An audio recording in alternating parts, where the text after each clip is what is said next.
मंगलमय मंगलकरण वीतराग विज्ञान नमो ताई जाति मयि अरहंतादिमा जो विद्यादि सागर सुधी विद्यादि सागर सुधी गुरु हैं हितैषी शुद्धात्म में निरत नित्य हितोपदेशी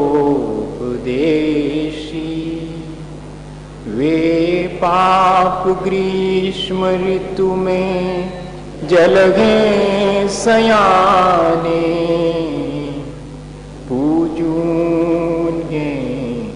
सतत केवल ज्ञान पाने पूजूंगे सतत केवल ज्ञान पाने। बोले भगवान महावीर स्वामी की, अहिंसा धर्म की, आचार्य गुरुवर विद्यासागर मुनि महाराज की।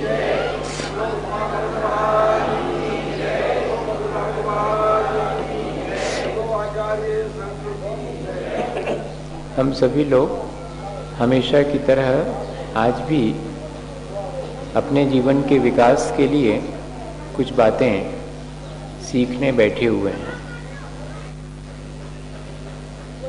अपन ने नदी को बहते हुए देखा है और अगर उस बहती हुई नदी के बीच में कुछ छोटे बड़े पत्थर आ जाएं, तो वो जो नदी की धारा है वो उसका उतना तेज प्रवाह भी अवरुद्ध हुआ जैसा लगने लगता है और बाइफरकेट भी हो जाता है। उस पत्थर की वजह से कई धाराएं उस एक ही धारा की हो जाती है। एक स्थिति देखिए अपन। दूसरी ये है कि जैसे कोई बहुत बढ़िया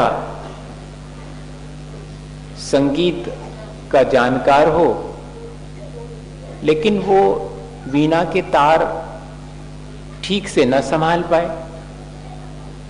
तो कितना भी अच्छा गाने वाला हो तब भी ठीक स्वर न मिल पाने से उसकी लय जो है वो गड़बड़ा जाती है। जीवन के साथ भी ऐसा ही है। हमारे जीवन के प्रवाह में अगर छोटे छोटे हमारे ही कर्मों के अवरोध आ जावें तो जीवन की धारा बाइफरकेट हो जाती है। कितनी दिशाओं में हमारा जीवन बिखर करके नष्ट हो जाता है, अपने गंतव्य तक नहीं पहुंच पाता। ऐसे ही अगर जीवन में हम अपने चेतना के स्वरों को, चेतना की वीणा को ठीक से नहीं संभाल पाए, उसके तार ठीक से नहीं कस पाए, तो क्या होगा? वो जो संगीत निकलना चाहिए, वो जो आनंद जीवन का आना चाहिए, वो नहीं मिल पाता है।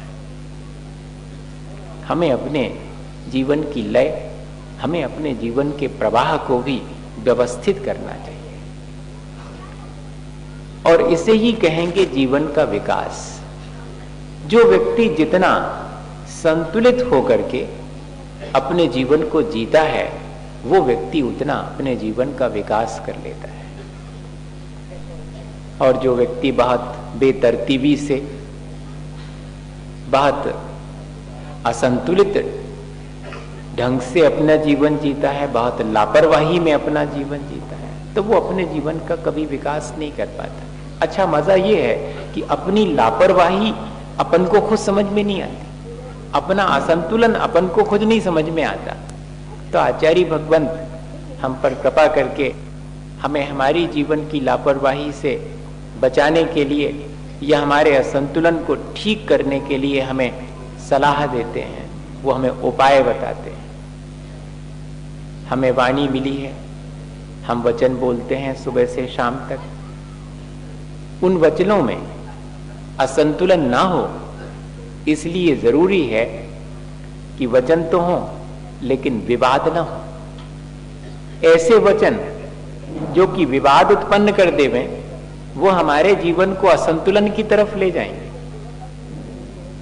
अपन सुबह से शाम तक देखते हैं कि कई बार दूसरे के वचन सुन करके अपन सहसा उसे नहीं मानते हैं और अपनी कोशिश ये होती है कि जो वचन हमने बोले हैं, जो हमारे मुख से निकला है, वही सत्य है, दूसरे ने जो कहा है वो सही नहीं है, मेरे कहे अनुसार होना चाहिए और दूसरे के कहे अनुसार ना भी हो तो भी चलेगा। और यही स्थिति हमारी हमें असंतुलन की तरफ ले जाती है, हमारे जीवन को मुश्किल में डालती है।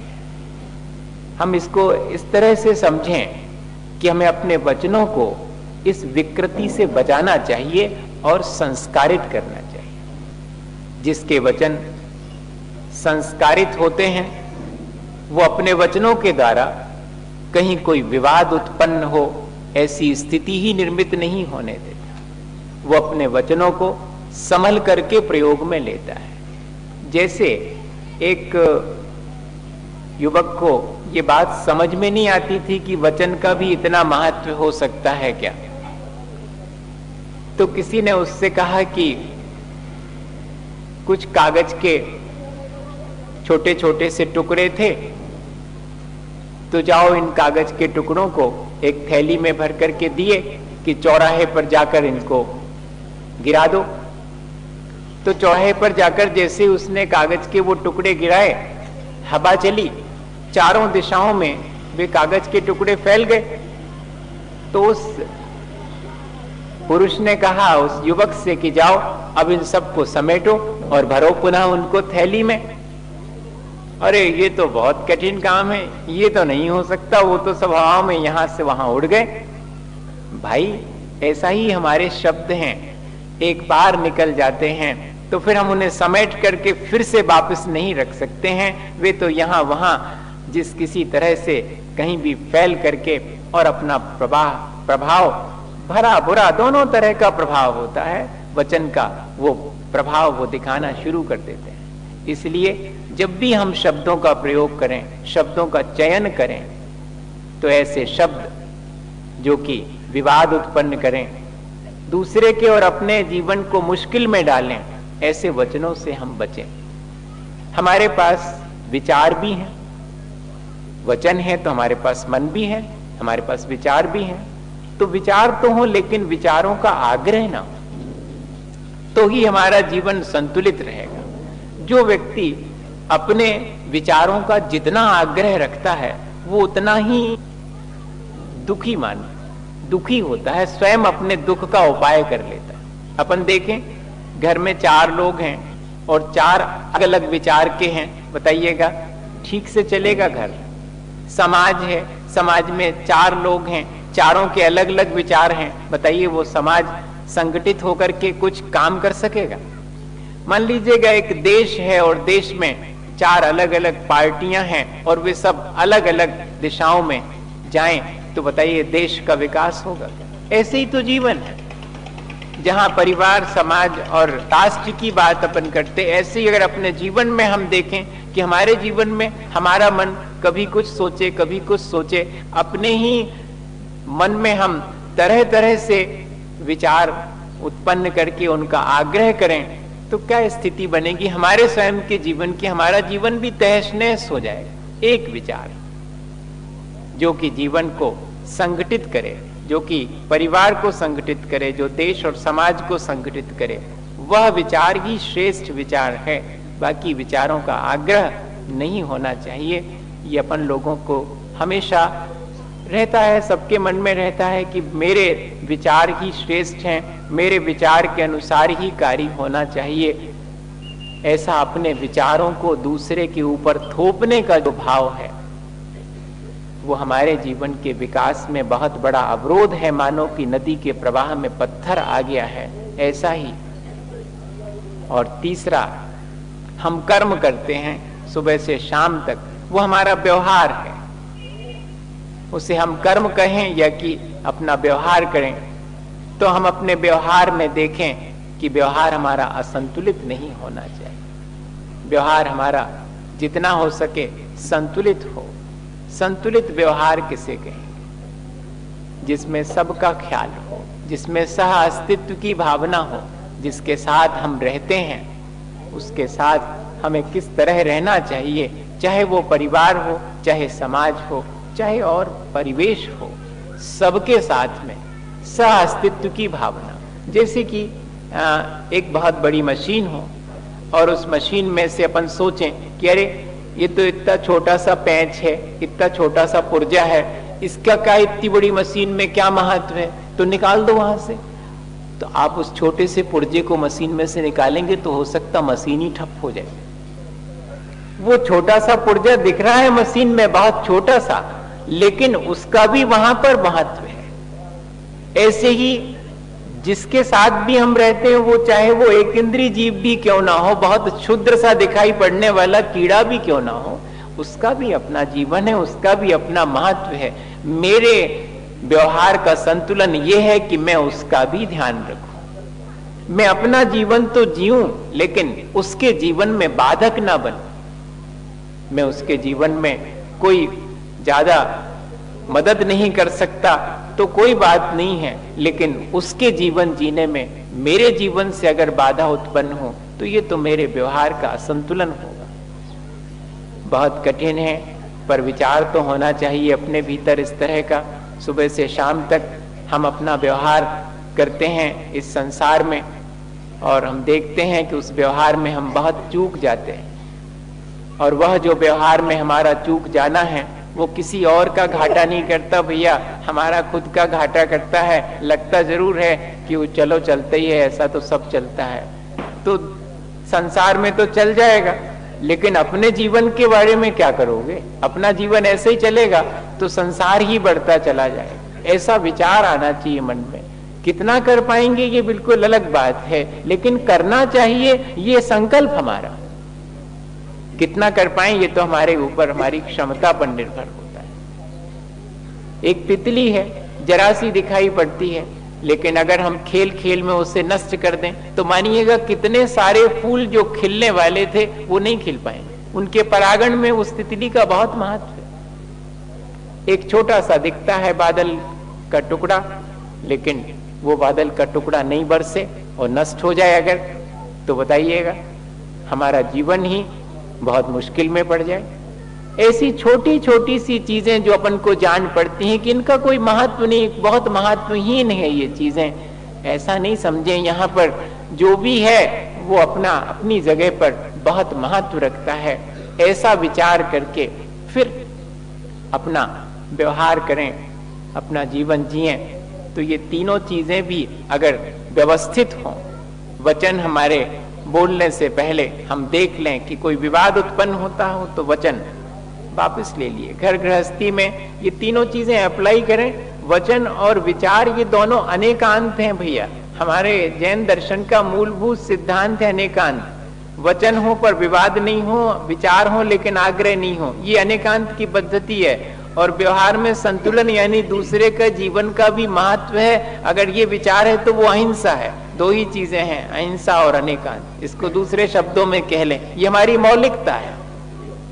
हम अपनी मौलिकता को छोड़ करके, वो जो हम अपनी मौलिकता को छोड़कर कृत्रिमता की तरफ बढ़ रहे हैं, वही तो हमारे विकास में अवरोध है।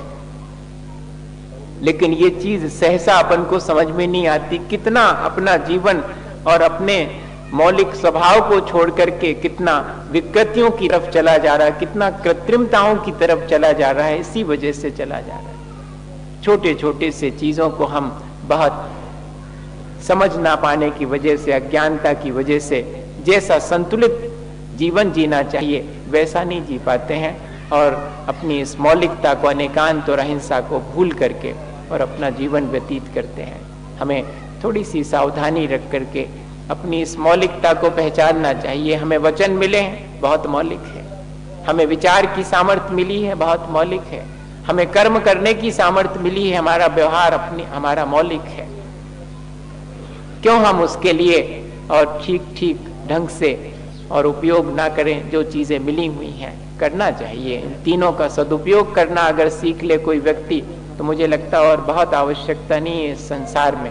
अपन ने कितनी सारी बातें तो समझी हैं, लेकिन कई बार लगने लगता है कि वो सारी बातें भी नहीं समझ में आवे तो जो जो प्राप्त है उसका सदुपयोग भी हम कर लें तो भी हमारा जीवन बहुत आसानी से हम अच्छा बना सकते हैं। उस विचारों उसके मैं आपसे कह रहा हूं कि व्यवहार के संतुलन की बात आपसे कहूं तो व्यवहार में संतुलन तभी आता है जबकि हम दूसरे व्यक्ति का भी उतना ही महत्व समझते हैं जितना कि अपना महत्व हमारा है।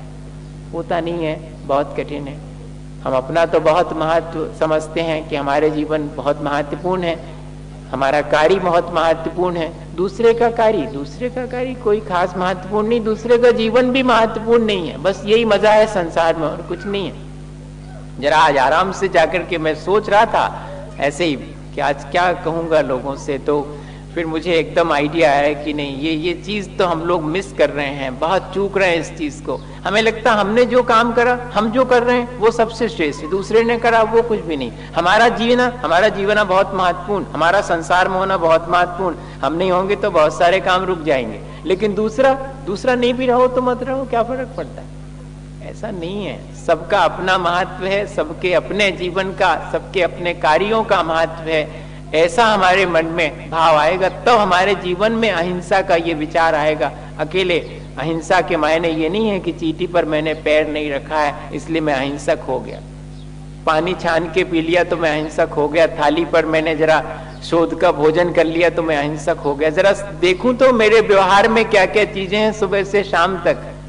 मैं सिर्फ अपने को ही महत्वपूर्ण मानता हूं या कि यहाँ जहां भी धड़कन है सबको महत्वपूर्ण मानता हूं? एक वो छोटे से पेड़ की पत्ती भी महत्वपूर्ण है, उसमें भी जीवन है। मैं उसे भी उतना ही महत्वपूर्ण मानता हूं जितना कि अपने जीवन की सांसों को, अपनी धड़कन को महत्वपूर्ण मानता हूं, अपने कार्यों को महत्वपूर्ण मानता हूं। ये विचार हमारे भीतर जैसे जैसे डेवलप होगा वैसा हमारे आचरण में संतुलन आएगा। वरना मैं देखता हूं कि अपन सबके, मैं भी उसमें शामिल हूं, अपन सबके व्यवहार में कहीं ना कहीं असंतुलन आ ही जाता है। ये असंतुलन का कारण क्या है? इतना ही मैं तो यही खोज पाया अभी आज तो जो विचार कर रहा था कि एक ही कारण है। मुझे लगता है कि मैं जो कर रहा हूं वो सबसे महत्वपूर्ण, सारी दुनिया वाहियात कामों में लगी हुई। हाँ, मैं जो कर रहा हूं वो सबसे श्रेष्ठ काम कर रहा हूं, बाकी दुनिया सब वाहियात काम कर रही है। ऐसा मेरा जीवन बहुत महत्वपूर्ण है, मैं अगर नहीं रहूं तो बहुत सारी चीजें नहीं होंगी और बाकी रहो मत रहो कोई। ये विचार तो निरंतर अपने कहते नहीं है अपन, लेकिन भीतर भीतर जीवन जीने के ढंग से तो यही मालूम पड़ता है। अपन जिस तरह जीवन जी रहे हैं उससे यही मालूम पड़ता है। भले ही कहते जरूर हैं कि परस्परोपग्रहो जीवानाम, हाँ सब चीजें अपन को मालूम है, लेकिन परस्पर एक दूसरे के जीवन को महत्व देते हुए, एक दूसरे के कार्य को महत्व देते हुए अपना कार्य करना और अपना जीवन जीना, ये बहुत आसान नहीं है भैया, पर इसी को तो आसान बनाना है। आचार्य भगवंत यही कह रहे हैं, अहिंसा का विचार देकर, अनेकांत का विचार देकर के, चाहे परिवार में हो, चाहे समाज में हो, चाहे देश में हो, चाहे व्यक्तिगत अपने जीवन में हो, ये चीज हमारे जीवन में आनी चाहिए। दो छोटी सी घटनाएं आपको बताऊं और एक बड़ी सारी घटना, बस इससे अपना काम हो जाएगा, अपने को मालूम पड़ जाएगा कि हाँ ठीक तो है। एक अपना चारित्र होता है, एक सामाजिक और व्यवहारिक चारित्र होता है। अपन जो व्रत नियम उपवास करते हैं वो अपने जीवन के विकास के लिए बहुत अहिंसक दृष्टि से करते हैं, इससे हमारे अपने चारित्र का विकास होता है। ये हमारे व्यवहार का संतुलन अपने प्रति है। लेकिन एक समाज में हम जिसमें रहते हैं, एक देश जिसमें रहते हैं, उसमें हमारे व्यवहार में कैसे संतुलन आएगा? एक बाबा जी जा रहे हैं ट्रेन में, ठीक है, उन्होंने देखा कि एक नवयुवक बढ़िया सूटेड बूटेड और ट्रेन में बैठा और जो जूते थे वो तो कीचड़ में सन गए थे, पर फिर भी उसने और दोनों पैर जो है अपने गद्दी पर, सीट पर रखे उस ट्रेन में और बैठ गया। तो बाबा जी फौरन उठे, उन्होंने अपने पॉकेट में से, बैग में से एक न्यूज़पेपर निकाला और उसने युवक से हाथ जोड़ के कहा कि थोड़े अपने पैर उठाना। उसने कहा क्यों उठाएं? बोले थोड़ी मेरे लिए आप कृपा करके थोड़े पैर उठाइएगा। तो उसने थोड़े पैर उठाए तो पहले वो सीट साफ करके उसके नीचे फिर कागज बिछा के कहा अब रख लो, बैठ जाओ। ये क्या चीज है? बहुत कठिन है। हाँ, ये कौन सा वाला चरित्र है? ये राष्ट्रीय चरित्र है। ये व्यवहार का संतुलन बाहर के जगत में है। ऐसा लगेगा कि क्या कह रहे हैं हम, ये तो अपने दिमाग में नहीं आता कभी। वो राष्ट्रीय संपत्ति है जिसका सदुपयोग करना चाहिए था। किसके मन में आता ये विचार? उसको चाहे जैसे करो। इससे मालूम पड़ता है कि हमारा व्यवहार असंतुलित है। हम जीवन जी रहे हैं लेकिन असंतुलित। मैं रोज वहां से निकलता हूं। आज मैंने पूछा कि इतना सारा कचरा कौन डालता होगा? बोले बस यहीं आसपास के लोग। उसमें जैन कितने हैं? बहुत हैं जैन लोग। वो सब बाहर वहां डाल जाते हैं, मुंह अंधेरे, और वहां पर सारे में फैल जाता और वहीं रहना है। ये हमारा राष्ट्रीय चरित्र है। भले ही हम अपने घर में बहुत साफ सुथरे हों, लेकिन अपने परिवेश को कितना गंदा रखते हैं, अपनी सारी गंदगी बाहर फेंक जाते। कितना असंतुलित है हमारा व्यवहार, कभी ध्यान नहीं जाता इस चीज पर।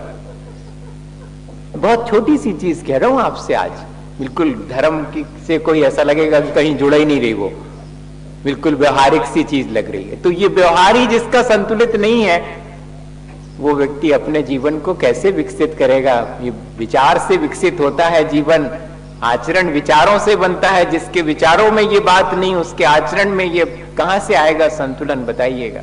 कितना सुबह से शाम तक अपन व्यवहार करते हैं, लेकिन सिर्फ अपना ही ख्याल रखते हैं, दूसरे का जरा भी ख्याल नहीं है, आसपास परिवेश का, जबकि रहते वही हैं। तो इससे क्या मालूम पड़ेगा कि हमारा व्यवहार संतुलित नहीं है। और दूसरा उदाहरण, एक बाबा जी जा रहे हैं ट्रेन में, देखा उन्होंने कि एक नवयुवक ने केला खाया, छिलके वहीं पर फेंक दी। उन्होंने किसी से कुछ नहीं कहा, धीरे से वो छिलके उठाए, अपने बड़े सारे ओवरकोट में उनको रख लिया। दूसरे लोग हंसने लगे उन पर। देखो आप, वे कुछ नहीं बोले, पर उसमें एक और युवक था, उसे जिज्ञासा हुई। उसने कहा बाबा जी आप ऐसा क्यों करते हैं? बोले भाई जहां बैठना है, जहां घंटे 2 घंटे यात्रा करनी है, उसमें अगर इसी तरह गंदगी फैलेगी तो अच्छा नहीं लगेगा। इस गंदगी को डालने के लिए तो स्टेशन पर डस्टबिन बनी रहती है। मैं जब स्टेशन आएगा उतरूंगा, ये उसको वहां डाल दूंगा। ये क्या चीज है? ये हमारे व्यवहार का संतुलन है। ऐसा ध्यान नहीं जाता, बहुत कठिन है। आप कर पाएंगे? अभी इतना ही कर लें आप अपने आसपास पड़ोस में कि घर का कचरा नहीं फेंकें, कम से कम निकलने वाले को असुविधा होती है, इतना ही कर लें कम से। इतना भी ध्यान नहीं जाता है कि मैं निकलूंगा वहां से थोड़ी देर बाद। खुद व्यक्ति अपने घर की गंदगी बाहर फेंकता हो, भूल जाता कि मैं ही तो निकलूंगा वहां रास्ते से, लेकिन छुपा करके मुंह अंधेरे अपनी सारी विकृतियों को बाहर फेंकते हैं। लेकिन ध्यान रखना, उन विकृतियों को फेंकने से दूसरे को बाधा तो नहीं होगी, तब दूसरे की फेंकी गई विकृतियों से हमें बाधा होगी। ये अगर आ जावे सबके व्यवहार में, अगर ये चीज आ जावे, फिर देखिएगा कि कितना संतुलित हमारा सबका जीवन हो सकता है। और ये छोटी छोटी घटनाओं के बाद जो मैं आपसे कह रहा था, एक बड़ी घटना, वो भी बहुत बड़ी नहीं है, बहुत ज्यादा बड़ी नहीं है, छोटी है। आज संडे को अपन ऐसे ही मना रहे हैं, संडे की तरह बैठे हुए हैं, बात कर रहे हैं, है ना। एक गरीब व्यक्ति था, लोगों की दृष्टियों वो गरीब था, लेकिन वो बहुत संतुष्ट व्यक्ति था। और जो जितना ज्यादा संतुष्ट है वो उतना ज्यादा समृद्धिशाली है। हाँ,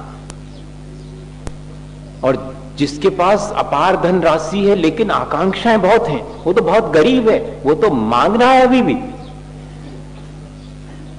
मांगने वाले को तो अपन मांगने वाला कहते हैं, लेकिन जिसके भीतर आकांक्षाएं हैं, जिसके भीतर अभी मांग बाकी है, संसार की चाहत, उसको अपन भिखारी नहीं कहते। ये संसार ऐसे ही चलता है। वो बहुत संतुष्ट था, और संतुष्ट होने की वजह से उसके घर में जितनी आवश्यक चीजें थी उतनी ही थी, अतिरिक्त कुछ नहीं था। अब पता नहीं क्या हुआ, किसने किसको बता दिया कि बहुत कुछ है, क्योंकि संतुष्ट था इसलिए प्रसन्न दिखता था, और कभी किसी से उसने कभी कुछ मांगा नहीं, तो लोगों को लगता था इसके पास बहुत है, सब कुछ है, इसलिए तो कभी भी किसी से मांगता नहीं और बहुत प्रसन्न दिखता है। तो एक दिन एक चोर घुस गया उसके घर में। अब चोर घुसा तो वो मुश्किल में पड़ गया। देखो कि हम तो सोच रहे थे कि बहुत रखा होगा यहाँ पर, लेकिन सब खोल खाल करके देखा, मेहनत की मेहनत हुई और मिला कुछ भी नहीं। और उसने सोचा कि क्या किया जाए, लौटने लगा तो उतने में और आवाज आई कि खाली हाथ लौट रहे हो कि कुछ ले जा रहे हो। अब तो बहुत मुश्किल में पड़ा वो कि भाई ये तो जाग गया लगता घर का मालिक, तो सचमुच वो जाग गया था। और फिर आवाज आई, कह रहे भाई आने से पहले बता तो देते, तुम्हारे लायक थोड़ा बहुत इंतजाम कर लेता मैं, मेरे लायक तो मेरे पास पर्याप्त थे, लेकिन तुम आ रहे हो ऐसा तो मुझे मालूम नहीं था। अब आओ कभी तो बता के आया करे तो थोड़ा इंतजाम कर लूंगा। और सुनो, ऐसे खाली हाथ मत लौटो, मुझे अच्छा नहीं लगेगा। कितना व्यवहार का संतुलन है, कितना विचारों में पवित्रता है, बताइए। वो कह रहा है कि खाली हाथ मत लौटना, इतनी मेहनत करके तुम यहां पर आए मेरे घर और मैं तुम्हें कुछ भी नहीं दे पा रहा हूं।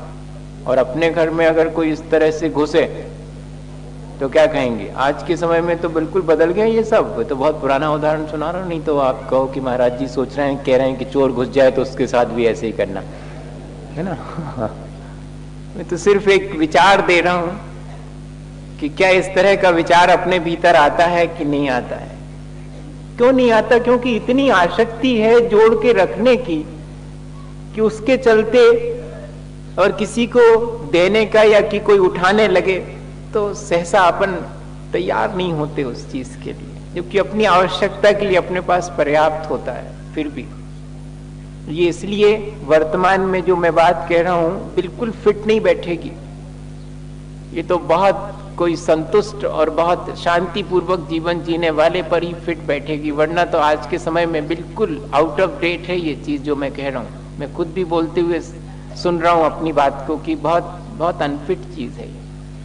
लेकिन एक पढ़ा था तो लगा कि हाँ वास्तव में ऐसा भी कहीं कुछ कभी घटित होता होगा कि किसी के यहाँ कोई चोरी करने के मकसद से घुसे और उसको मालिक ये कहे कि जरा बता के आया करे, ऐसे में तो बहुत मुश्किल होती है, मुझे तो पता ही नहीं था कि तुम आने वाले हो, अब खाली हाथ लौटना पड़ेगा। और सुनो, देखना जरा वो जो गोदरेज की अलमारी रखी हुई है उसमें पेपर के नीचे शायद एक पुराना सा नोट रखा हो, मुझे याद आता है वो बहुत दिन से पड़ा हुआ, मेरे काम ही में नहीं आया, किसी ने दिया था मुझे, शायद उससे तुम्हारा काम चल जाए। उसको बता रहे हो और कि उठा लो। तो सचमुच उसने देखा तो उसके नीचे एक मुड़ा तुड़ा सा खराब सा नोट पड़ा था 10 रुपए का। वो ले लिया, जाने लगा तो फिर वो हाथ जोड़ के कह रहा है कि ठंड तो बहुत है, इतनी ठंड में जाओगे, मुझे क्या है, मैं तो घर में हूं, तो थोड़ा मोड़ा चद्दर ओढ़ के ही रह जाऊंगा, लेकिन तुम ये कंबल ले लो, इतनी ठंड में कहां परेशान हो। बहुत कठिन है इस तरह का सोच आना। अपनों के प्रति भी नहीं आता, प्राणी मात्र के प्रति आना तो बहुत कठिन ही है। इसलिए तो कोई आज भगवान नहीं हो सकता। हो सकता है क्या? हो ही नहीं सकता भगवान।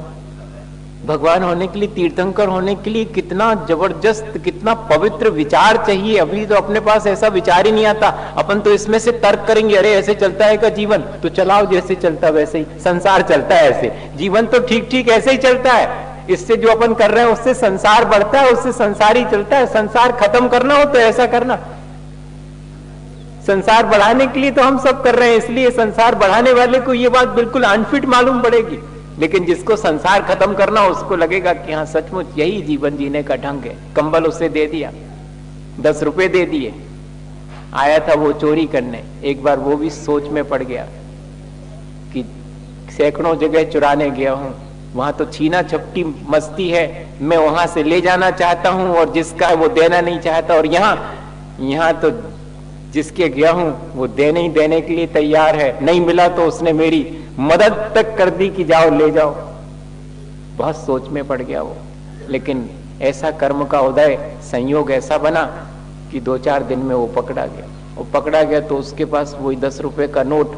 सो 10 रुपए का नोट तो कौन किसका है ये पहचान में नहीं आता, क्योंकि सबके पॉकेट से निकल के दूसरे के में जाता रहता है। लगता जरूर है कमरे में रखा रहेगा जिंदगी भर, हमारे यहाँ जी 10 रुपया, जो कि वो निकल करके दूसरे के यहाँ जाता रहता, किसी के यहाँ नहीं रुकता वो। रही बात कंबल की, सो वो जो है वो एक सिपाही को पकड़ में आ गया कि ये कंबल तो उस बाबा का है, वो जो संतुष्ट सा एक बाबा हमारे मोहल्ले में रहता उसका है, तो तुमने ये भी एक चोरी करी। और दूसरी चोरियों में पकड़ा गया था तो वो भी चोरी एक पकड़ी गई, उसकी सारी चोरियां पकड़ी गई। अब किसको बुलाया जाए? कंबल ही तय हुआ है कि ये उस बाबा का है। बुलाया गया उसको कि क्यों ये कंबल तुम्हारा है? उसने कहा हमारा है। तो बोले तुम्हारे घर से इसने चुराया होगा। नहीं नहीं चुराया नहीं, मैंने इसको दिया था। और इसके पास देखो 10 रुपए का नोट भी होगा। हाँ है, तो इसके पास मुड़ा तुड़ा सा खराब सा। तो वो चुराया क्या? नहीं चुराया नहीं इसने, इसे तो मैंने ही दिया था। अब तो बहुत मुश्किल में पड़ा, वो चोर भी मुश्किल में पड़ा और पकड़ा गया था। तो और छोटी मोटी चोरियों की वजह से थोड़ी सी सजा हुई, लेकिन कहानी में लिखा है कि अपनी सजा पूरी करने के बाद जब उससे पूछा गया कि कहाँ जाना चाहोगे, कहाँ छोड़ दें तुम्हें, तो उसने कहा इस संसार में मेरा कोई नहीं है, सिर्फ एक जगह है जहाँ मैं जाना चाहूँगा, उस बाबा के पास मुझे ले चलो, उस व्यक्ति के पास ले चलो। वहाँ लेकर के जाते हैं तो चरणों में गिर जाता है और ये कहता है कि तुमने मुझे मनुष्य बनने का जो उपाय दिया है, अब मैं तुम्हारे ही चरणों में रह करके ठीक ठीक मनुष्य बन सकूं, मेरे अपने व्यवहार को ठीक कर सकूं, मुझे अपने पास रख करके मुझे ठीक करने की प्रक्रिया बताओ। बताइएगा आप इसको दूसरे ढंग से कहें, अपने शास्त्र की भाषा में कहें तो विरक्त हो गया वो संसार से और दीक्षित हो गया, समझ लो। एक छोटी सी चीज भी व्यक्ति को इस संसार में और संतुलित अगर जीवन जीना शुरू करता है तो संसार से विरक्त कर देती है।